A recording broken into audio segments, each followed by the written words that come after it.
اور یہ رمضانوں میں مسئلہ بہت پیش آتا ہے، وہ یہ کہ بہت سارے گھروں کے اندر روزہ خور اس قسم کے ہوتے ہیں، ان کو کھانا دینے کا مسئلہ۔ اچھا اب دیکھیں یہاں پر بھی احتیاط واجب سے ایک ریلیکسیشن ملے گی۔ پہلے تو اصل مسئلہ سن لیجئے کہ جان بوجھ کر دیکھیں، پہلی بات تو یہ کہ معذورین کو آپ رمضان میں کھانا پانی دے سکتے ہیں۔ معذورین میں کون ہیں؟ مثلا بہت بوڑھے ہیں جن پر سے روزہ ساقط ہے، بہت سے اتنے بوڑھے افراد گھر پہ ہیں، 90 سال کا کوئی ہے، 85 سال کا کوئی بوڑھا بوڑھی گھر میں موجود ہے،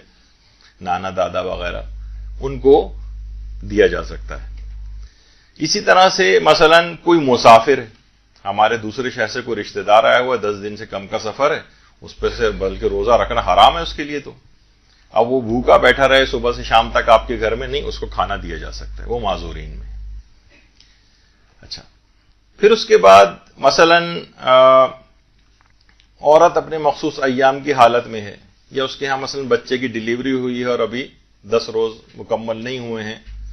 اور نفاس کا خون مثلا جاری ہے، تو اب اس پہ ظاہر روزہ رکھنا حرام ہے، تو یہ بھی افراد معذورین میں آ جائیں گے، یعنی بیمار بھی اس کے اندر آ جائیں گے، بہت بوڑھے اس کے اندر آ جائیں گے، مسافر آ سکتے ہیں، یا یہی ماہانہ عارضے میں یا بچے کی پیدائش والی عورت آ سکتی ہے۔ تو ان کو کہا جاتا ہے کہ ان کے پاس تو عذر شرعی ہے، البتہ ان کو بھی جو کھانا دینا ہے یا پانی پلانا ہے اس کے اندر اس بات کا خیال رہے کہ انداز اور طریقہ ایسا نہ ہو کہ جس سے رمضان کی بہترامی یہ نہیں ہونی چاہیے۔ اچھا اب بہت سے یہ جو کیٹیگریز ہیں، ان کے علاوہ جتنے بھی افراد ہیں جو غیر معذور ہیں، اب اس کے اندر ہو سکتا ہے کہ کسی خاتون کی ہٹی کٹی ساس وہ روزہ نہیں رکھتی ہوں، وہ اس میں آ جائیں، اسی طرح سسر بھی آ سکتے ہیں، بہت سے ایسے لوگ کیسز آتے ہیں علماء کے پاس، ہم نے خود سنا ہے کہ مثلا گھر میں دیور ہیں، جیٹھ ہیں، وہ روزہ رکھتے ہی نہیں ہیں، صبح آفس جا رہے ہیں، ان کے لیے مثلا کھانے پکا کر ان کو دینے ہیں، ان کو ناشتہ کروانا ہے، یا شوہر مثلا بے روزے دار ہے اس طرح کا، وہ کہتا ہے بھائی میں نہیں رکھ سکتا روزے، مشکل ہوتی ہے مجھے، گرمی میں کون، مجھے فیلڈ ورک ہے سارا، میں نہیں رکھوں گا، یعنی اس طرح کے بہانے ہوتے ہیں ان کے پاس جو کہ غیر شرعی، رکھنا پڑے گا اس کو ہر صورت میں۔ تو اب ان کو کھانا دینے کا مسئلہ کیا ہے؟ تو اس کے اندر مسئلہ یہی ہے کہ اس قسم کے جو بھی افراد ہیں، آیت اللہ سیستانی فرماتے ہیں کہ احتیاط واجب کی بنا پر ان کو کھانا اور پانی دینا حرام ہے۔ جی اچھا، اس کے اندر بہت سے ملازم بھی آ جاتے ہیں، کچھ تو ایسے ملازم ہیں، ظاہر ہے کہ مثلا کوئی کرسچن ملازم ہے، اس کا کوئی میڈ ہے گھر میں ایسی کہ جو کہ غیر مسلم ہو، اب اس کے اوپر تو اس لحاظ سے دیکھا جائے کوئی شرعی واجب نہیں ہے، یعنی کہ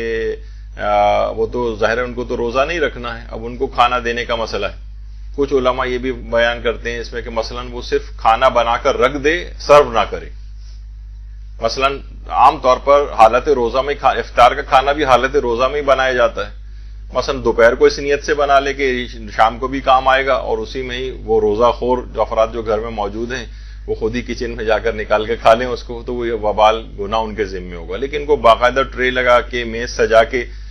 جو ہے وہ اگر دیا جائے گا تو یہ حرام، احتیاط واجب کی بنا پر حرام ہے۔ اچھا اب مسئلہ یہاں پر یہ ہوتا ہے کہ اچھا اس میں بعض اوقات طلاقوں کی دھمکیاں تک دی جاتی ہیں، مار کٹائی تک کی نوبت آتی ہے، تو اگر اس مسئلے میں کہیں رجوع نہ بھی کیا جائے اور یہ والی کیفیت ہو جائے کہ جو ناقابل برداشت اذیت پہنچ رہی ہے، مار کٹائی تک کی نوبت ہے، طلاق دینے تک کی مثلا نوبت آ جائے، بہت اتنے زیادہ حالات خراب ہو جائیں کہ ناقابل تحمل ہو جائے، تب اجازت ویسے بھی مل جاتی ہے کہ چلو ٹھیک ہے جب اتنے صورت ہے۔ لیکن اگر کوئی معمولی سے شوہر خفگی کا اظہار کر رہا ہے، ساس باتیں سنا رہی ہیں، یا کوئی اور اس طرح کی کوئی بات ہے، تو اس کو تو برداشت کرنا ہے، اور اس میں آپ کو یعنی آپ ان کو دکھا دیں، مسئلہ فقہ دکھا دیں، کتاب کھول کے دکھا دیں، پڑھوا دیں کہ بھئی یہ مسئلہ ہے، کسی کو اگر شوق ہے تو خود ہی جا کر کچن سے جا کر کھا لے، لیکن سرو کر کے یا ٹرے میں سجا کر نہیں دیا جائے گا۔ اچھا، رہبر معظم کا یہ ہے کہ جو ان کا فتویٰ میں نے پڑھا تھا، اس میں تو انہوں نے فتوے کی بنا پر حرام قرار دیا تھا، یعنی احتیاط واجب والا مسئلہ نہیں ہے، روزہ خور کو انہوں نے کہا ہے کہ نہیں دیا جا سکتا۔ اب یعنی جو میرے علم میں جہاں تک ہے کہ ان کا فتویٰ یہی ہے کہ اگر کسی جگہ ایسا مل جائے بالفرض آپ کی تحقیق کے مطابق احتیاط واجب لگائی ہو